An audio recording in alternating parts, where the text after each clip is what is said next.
Welcome into First Pitch for Friday, May 26th. I am Drew Martin, joined by Adam Trigger, Don Buster, and Jeff Michaels of WagerTalk.com. We got big game breakdowns.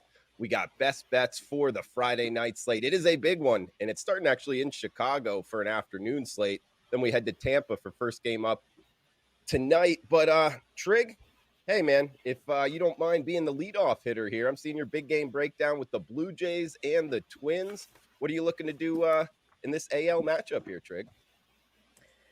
Yeah, Drew. So the two games I'm going to talk about today, I actually like both of these quite a bit. And the reason that they didn't become client plays for me is pretty simple.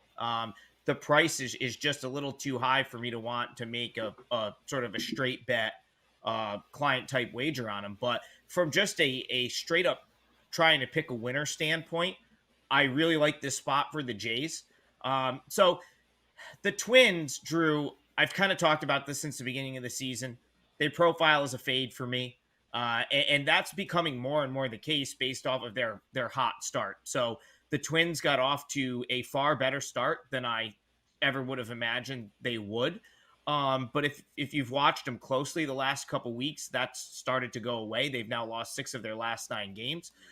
They have Carlos Correa. So my big sort of argument here, Drew, was they were really reliant on their starting pitching. Their lineup was very average. It was basically Carlos Correa, Byron Buxton, and then not a whole lot of substance outside of that. And I still believe that to be the case, except now you've got Carlos Correa battling a foot injury. Joey Gallo's been hurt. He's dealing with a hamstring. Buxton's playing great, but even with that, the bottom half of that order really starts to sort of fizzle out for me. And the starting pitching is going to regress. It already has a little bit. And then you've got guys like Tyler Mahle, who is now done for the year. He had a season-ending elbow surgery.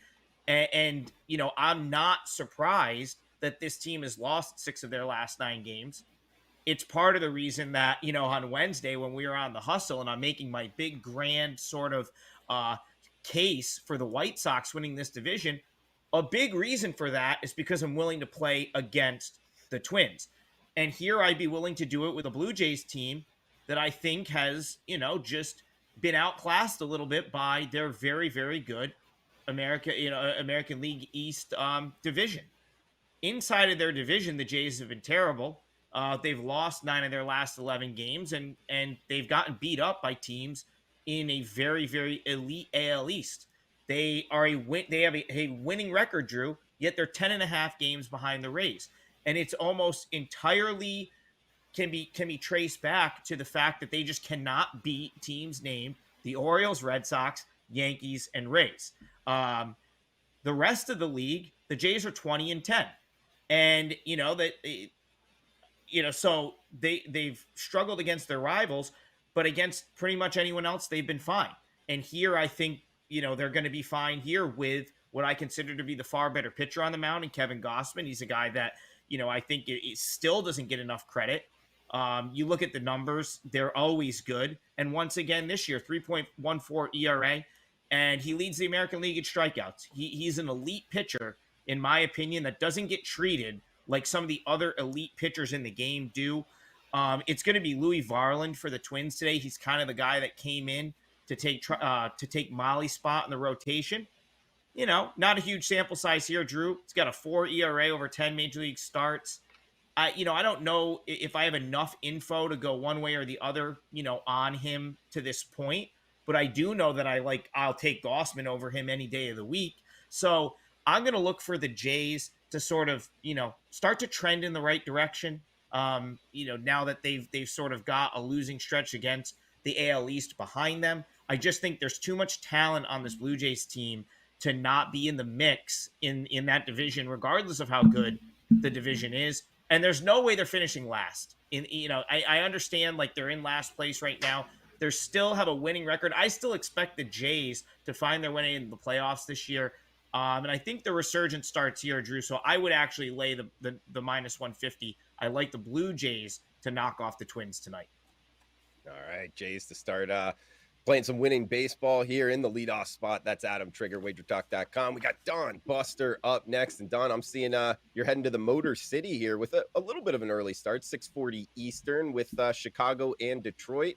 What are you looking to do in this AL Central matchup here, Don? Well, thanks, Drew, and thanks for having me on the show. Much appreciated. Yeah, we're going to go on the over 8.5 in this one. We actually believe it'll probably be 9 come game time. It's 8.5. The juice is 15, maybe 20 right now. Game 2 of a 4-game series. Detroit won 7-2 last night, and for I don't know, maybe 2-3 years now, we've been fading Mr. Lance Lynn. Just he's he's a little long in the tooth, which is nothing wrong with that. But again, he's really struggled this season. And although he has pitched better in May, there's no doubt about that. He still has a 6.35 ERA with a WHIP of 1.45 and 5 May starts. So that's not the best. And why else we like the over is that the White Sox are going to get their hacks at Joey Wentz. Now, Joey has really struggled as well all season. He actually had a 6.45 ERA in April, and now turn the calendar to May, he has an 8.82 ERA with a 2 whip, which, as they say in Mexico, is no bueno. And it's funny, Drew, because Joey Wentz last year, if you remember, maybe not, but he came in at the end of the year and he pitched 5 really good starts for the Tigers. So they were thinking that this 25-year-old was going to do something, and he probably still will. But it just seems like the teams are on to him. Maybe just needs a little bit more work in the minors. I'm not too sure. And one other thing, talking about the White Sox, the reason why we usually play against Lance Lynn all the time, but because Wentz is pitching tonight, we're not going to do that.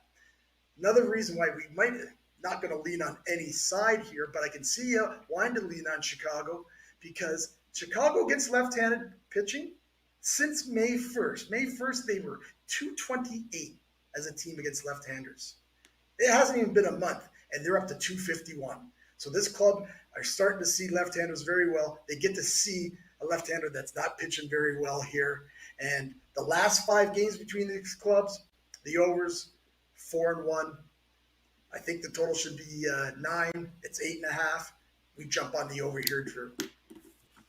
Like it. Good breakdown there from Buster. We got Jeff Michaels up next, batting in the 3-hole here. And Jeff, I'm excited about this game you got. Texas and Baltimore, a good one in the AL, man. What are you looking to do with the Rangers and the Orioles today? Yeah, Drew, I've been trying to, when I come on here and the opportunity presents itself, I like talking about games here that you can attack in more ways than one. And I think that's kind of the case here. I like Texas on the side, and I do think that the over's in play. We got 2 pretty good pitchers, actually, in my opinion, on the mound, but you put them head to head, and you got to give Texas the edge. I mean, with what John Gray's been doing this year, he's 4-1. He's got a 3.02 ERA, but the last 3 starts, 2 earned runs in 20 innings pitched. So he's been even hotter in the last couple of starts. And I mean, Grayson Rodriguez is somebody I usually look to back this season, or at least draws an interest to the game for Baltimore. But he's gotten the job done with the offensive support. And his ERA is well over 5, despite Baltimore being 7-2 in his 9 starts. So, I do think that both of these offenses have been explosive. I mean, to say the least. And Texas is 14-4 this year versus starting pitchers with an ERA over 5. So that one definitely stood out to me there. They're doing it by putting up runs, and even Baltimore's putting up runs. I mean, it was a low-scoring game last night against the Yankees, but they're putting up 6.5 runs per game over the last 7, and they're just 5-21 in the last 3 years at home off a win as a dog against the division. So record, they are still putting up runs, and they've shown it all season. So that does point you towards the over, but I think the fact that they're going up against John Gray and Texas does have the pitching edge here does make me lean on Texas on the side too. So, that's something I believe actually my dad put it out on Twitter the other day that Texas and the over, combined hit for multiple consecutive games, 7 or 8 games in a row, I believe, if not more. So, they've been getting it done with their pitching and their bats, and Baltimore's gotten it done with their bats, but hasn't been able to get it done with their pitching. So I think that's a combination to potentially attack this game in multiple different ways. Like it, Jeff. Yeah, Rangers and Orioles. Definitely a big game here. So good big game breakdown from the crew. Check out Adam Trigger 5% play up for tonight, Friday night. We got Jeff Michaels as well, Don Buster. And guys, huge shout out to the chat box here. Everybody joining us live. Feel free to chime in. Any questions, guys? We'll answer them before the end of the show. And hey, if you're watching on replay, feel free to drop a line below in the reply section, and we'll answer them on next week's show. Any questions, what you're looking to bet, all is welcome here. So, yeah, please smash the like button if you're liking the content, and subscribe to the channel. You like hearing about sports betting, like getting free picks, this is where to find it, the Wager Talk YouTube channel. We got City by the Bay in the house, Lewis as well, Tyler Hall, all you guys, welcome on in. And it's time for best bets as well. So any questions, we'll answer them. But for best bets right now, and final thoughts for the show, Trig, I'll throw it over to you, man. I know you got a big play up here at Wager Talk, and interested in any final thoughts for the show and where you're heading for best bets. Yeah, I've got a 5%er in Major League Baseball tonight. So go check that out. That's on my page. And of course, Drew, the Memorial Day to Labor Day special, which works for any handicapper, is an excellent deal. Gets you basically the whole summer right up until football season at a very low rate. Not that anyone asked, but Drew, this is an Iron Pig on my hat right here. The Lehigh Valley Iron Pigs, Dwayne Bryant and I went and saw them on Tuesday afternoon, 11 a.m. Game. It was a great time. Love minor league baseball. Still, the best hat ever for any team is behind you. The Florida Marlins teal will never be topped. But yeah, so final thoughts right there. Looking forward to Memorial Day weekend. Doing the Murph tomorrow, Drew, which should be awful. I've done it in the past though, so we'll see if we'll see if I survive that. But as far as best bet for the show, I think Don Buster's going to get his over here by the White Sox alone, because I think the White Sox are going to absolutely obliterate Joey Wentz, who has the 7.45 ERA speaks for itself, Drew. But right-handed hitters, which the White Sox lineup is essentially comprised of power hitting right-handed bats, are hitting .323 against Wentz with 9 homers. And I don't think, like, he was decent toward the end of the last year, but from what I've seen, I don't know. I think this is probably more what he is, at least at this point. So I don't disagree with Don with the over. I just think most of them are going to come from the White Sox, and that's why the White Sox will be my best bet here. Very similar to the Blue Jays game. The number was just a little high right from the start for me to want to get involved with a best bet type play. But just if we're just trying to pick winners here, I think this is a great spot for the White Sox, a little bit of a bounce back spot. Lance Lynn, I don't hate him in this spot. You go back to last year and remember how poorly he started. If you remember to last season, he missed all of spring, came out, was really, really bad in his first few starts. And then once he sort of got in a groove, he was great for like a 2-month stretch. And he's a guy that's he's been around forever. He's had very, very good seasons. So what's to say he doesn't sort of, have a good sort of couple months in him at some point this season? And it's already starting to look like that could be the case. Last 2 times out, granted, it was against, I believe, the Royals and the Guardians, but still, back-to-back wins, 3 runs over 13 innings pitched. That's not bad. That's something the White Sox are going to be able to work with. And his numbers against the Tigers are very good. 5-0, 2.36 ERA his last 6 starts against the Tigers. And Drew, that's really my problem with the Tigers. And another reason I'd be willing to play against Detroit is they're not a super productive lineup. The things I like about this Detroit team, they're scrappy. They play really good defense. They for a long time, for a 4-week stretch here, we're getting huge efforts from their bullpen, which they do have some really good bullpen arms. And the starting pitching's been okay. Like, it's been, some of these guys have really stepped up. Lorenzen had a stretch where he was awesome for like 3-4 starts in a row, but they don't score enough for me. And I'm worried that we've seen the Tigers peak at this point, and that's part of the reason I'm willing to fade them. Whereas the White Sox, I don't think we've seen them play their best ball yet. I think we've seen them play their worst baseball. You go back to April, that would be the White Sox playing their worst ball. But I think this stretch right now is them sort of realizing their potential, which should only continue to improve as they get guys like Liam Hendricks back, and Luis Robert came back the other day. So the White Sox are a team that I think could continue to rise here as they have the last couple weeks. And in this spot, I really like them. I think they're going to pound Wentz. I think they're going to get Don Buster is over on their own. And I think they're a good bet tonight. So White Sox, even with the juice, is going to be my best bet for the show. Trig, we got Ghosted here in the chat box saying the KBO Sportsbook Assassin. And we also have a question from Lewis saying, Drew, what did Trig say about the White Sox on the Hustle Pod? I took it, didn't have much on it, but I took it. It was a funny situation on the Hustle Pod. Trig set it up like, I got something, this is open the app. You said something really funny like that, Trig, but I don't know. Do you want to share what you gave out on the Hustle here? Yeah, you know what, Drew? I'll expound upon it. So the Hustle is still up. So go back and watch the replay for that. That's still up. But basically what I gave out on the Hustle was the White Sox to win the AL Central.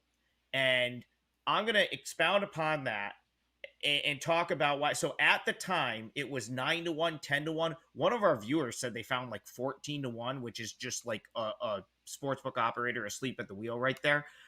This was 2 days ago. So this was Wednesday night. At the time, the White Sox were 5.5 games out of first place. Probably still similar. Maybe like another game out. I think they lost one game since we've talked about it. But the point is this.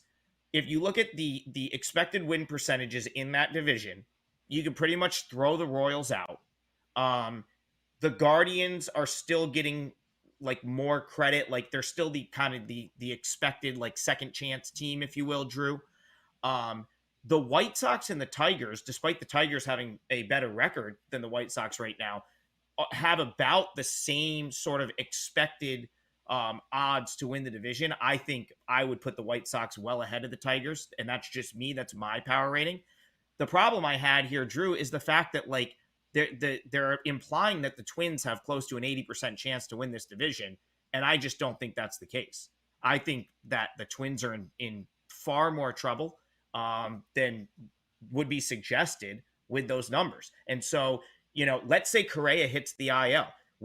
He's got a foot injury. They haven't really talked about it. So let's say he hits the IL for any period of time. I already talked about Malley going on he's done for the year. So that, this Twins starting pitching is what's carried them to this point. So if the Twins sort of decline here, and we already know that, so we have to play against the Twins. We know that the Royals are out of it. I'm just willing to take, I think the White Sox have the highest ceiling from any team, like White Sox, Guardians, Tigers. You give me those three teams. The White Sox have the highest ceiling because of their potential offensive potency. The Guardians have great, pitching, but I don't know where they're getting all their offense from. Maybe Jeff Michaels knows. I don't know where that team's going to start just magically scoring runs. And I'm willing to fade the Tigers, who I think maybe have shown us their best ball yet this year. So that's just my take on it. But at 9-1, I thought it was insane that the White Sox were that price, and I would bet them at anything close to that to win the AL Central.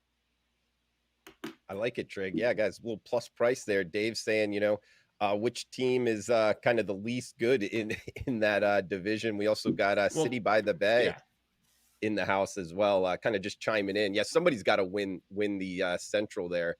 So, getting a big plus price on it. And City by the Bay agreeing with you. White Sox will pick it up when Eloy Drew, Jimenez one more thing comes back. Yep. The Tigers and the Twins haven't played yet this year. So there's going to be a stretch where those two teams are beating each other up potentially. And it could open the door for, someone like the White Sox or the Guardians to rattle off a few wins and go right to the front. And I can promise you if that happens, those odds are going to be lower. There we go. Joe Ranieri stepping in as well, guys. Hey, my best bet, follow it up here. Tampa Bay Rays and LA Dodgers, 6:40 Eastern here, guys. I'm betting it action. And hey, by the way, these are the two best records in MLB since the start of 2020. Kind of a replay here. The 2020 World Series, might remember it. Randy Arozarena, kind of his coming out party. One of the better World Series I can, of recent memory anyway. But the Rays, that's what I'm jumping on here, guys. And the reason being, number one team for home runs, number one team for steals, and the Dodgers are the team in MLB that's given up the most steals. And moreover, we get Noah Syndergaard on the hill. He's given up more steals than any other pitcher. In fact, listen to this stat, guys. The last 126 steal attempts against Syndergaard, 116 have reached safely. I think the Rays take the extra base. We get them at home. Best team in baseball, near pick 'em price. Rays, low water mark. Looking at the Wager Talk live odds screen of minus 109. That's my best bet for the show here, guys. Throw it over to Don Buster, south of the border. Don, any final thoughts here for the show, and where are you heading for best bets? Yeah, Drew. Again, Adam made some great points about Chicago, but again, I'm hoping he's right about my getting that over. That's for sure. And I have no problem. Chicago scored about 14 runs tonight. We'll all be happy. I'm going to play for our best bet on the show. Jeff has actually taken Texas and the over with his plays. I actually have as my best bet Texas for the first half. They're getting a little bit of plus money. And for a lot of reasons that Jeff has mentioned, I'm going to reiterate a few of them. I just think it's a great spot for Texas. Baltimore coming out of that Yankee series, the Yankee series, winning 2 out of 3 games. I'm actually a diehard Baltimore Orioles fan, and believe me, it's not too many times that they've gone in to a Yankee Stadium and won a series. So they'll be pretty happy about that. But again, I think this pitching matchup just sets up well for Texas. John Gray has a 2.13 ERA with a whip of 0.99, which is really good. He actually did face Baltimore his first start of the year in Arlington, and he gave up 2 runs in 6 1/3 innings. So he does that today. I think Texas will get that first 5 win. But a nice positive for Gray is he's been pitching way better on the road. In his last 5 road starts, he's got a 2.20 ERA. So I'm looking for Gray to have a good start early here. Now, they face Rodriguez, and he's like the Jekyll and Hyde type of a pitcher, but he's really struggled in May. He's sporting a 9.17 ERA with a whip around 2, which just not good at all. Again, I like a situation, and I think Jeff has talked about this on other shows, maybe you as well, all of you, Adam and Drew. I'm a situational player a lot in baseball, and these teams are coming off road trip, although New York to Baltimore, and where the road trip wasn't a long one, but it was still a road trip. They still, with less than 24 hours, are here playing Texas. Texas had the day off yesterday. Always like that. Baltimore does have a really good bullpen. So that's why I'm taking Texas for the first half here, getting a little bit of plus money. Don Buster, ladies and gentlemen, check them out, WagerTalk.com. We got Dave saying a comment that Buster and Trig, you guys might like. Maybe the comment of the show. The White Sox with Lynn are like a box of chocolates. You never know what you're going to get. Like that one. Thanks for chiming in here, Dave. Guys, to follow that one up, we got the gold sheet before we get to Jeff Michaels here. And the gold sheet's best bet, LA Angels money line versus the Marlins. Seeing it right now, looking at the Wager Talk live odds screen, minus 135 area. The Angels have a 120 weighted runs created plus versus lefties this season, so they've smashed lefties. LA had an off day yesterday, while Miami traveling in from Colorado. So think about it, guys. We get that elevation. Now they're down, Los Angeles at or near sea level. And then the Marlins use 6 relievers, leaving a mile high with a handful on back-to-back appearances. So might have a limited bullpen there from the Fish. So look to be on the Angels from the Gold Sheet. Our trends angles presented by Gold Sheet. Check them out, goldsheet.com, doing great work. Another guy doing great work on Twitter, giving out trends, angles here, and good stuff at wagertalk.com as well. Jeff, I'll throw it over to best bets and final thoughts for the show. Yeah, Drew, how about a trended an angle for you? I talked about it actually earlier on Wager Talk today, but teams on a long road trip coming back home, playing as a home dog off a road trip of 9 or more games. Since 2016, negative 32.5% ROI there. So I talked about it a little bit on the show, on the Wager Talk Today show earlier, but coming home after those long road trips, especially when you get a day of rest, that day of rest at home doesn't always benefit you. And that's what Arizona's sitting on here. So Boston's laying a big price, but I like Boston with Sale tonight. You know, you come home, you had 9 or more consecutive games on the road. You come home, you know, they're guys too. They got a life. Most of them have a family. You come home, you pay bills, you hang out with your kids, you relax on the off day, and it's an even bigger, break away from the game. Now you got to turn around the next day and play. So it almost feels sometimes like a road trip that continues when you come back home and you got to play the next day because there's not time to stop. So that's the big situation that I'm against here. And Chris Sale, I mean, he's 2-1 for the team in the last 3 starts, but his only loss was probably his most impressive start over that run. He went 8 innings, he gave up 1 earned run, and Boston ended up losing that game to the Angels. I mean, you want to talk about a turnaround. Sale allowed 7 earned runs in his first start this year, 3 innings against Baltimore. He's allowed only 7 earned runs in his last 4 starts. That's 27 and a third innings pitched. And you got an Arizona team that struggled as a dog and a home dog. So despite the big price here, I'm going to play against that rest spot at home after that long time away from the family. And I'm going to go with Boston here tonight against the Diamondbacks. I like this pick, Jeff. And in a follow-up question for you, kind of handicapping ones, I think you touched on it, but it's an important part here. 3-city road trip, coming back home, not to mention they're up against Chris Sale. He's sleeper, been really good coming back. So I like this pick a lot. I bet it the Red Sox. But you mentioned their off day coming back. Was that a difference? Or because sometimes they'll come back and not have an off day. And that's for sure for me a fade situation. But that off day, it matters? Yeah, sorry, Drew. I'll No, actually put it. Sorry, I'm looking down at it now because I was gonna put it out on Twitter after this show, but we posted it on Wager Talk today. Yeah, you're correct. And without the day of rest is also a fade spot, but you give them that day of rest to, what I can only assume is spend time at home with the family and take care of normal person things, because I can't think of a better term for it. Yeah, it's substantially a better investment in your sense to bet against the teams with the rest. Interesting. I like it. Good stuff from Jeff Michaels, guys. Check him out, WagerTalk.com. That's going to do it for the show. So we'll best bet recap here. Rays -109. We got Dunbuster, Texas, first 5 +100. Trig, Chicago White Sox -145. Jeff Michaels, just heard it there. Sox -135. And the gold sheet, the Angels -135. So guys, check out Don Buster, Adam Trigger, Jeff Michaels, WagerTalk.com. I am Drew Martin. Have a fun, safe weekend. Thanks for tuning in. Smash that like button. Cash those tickets.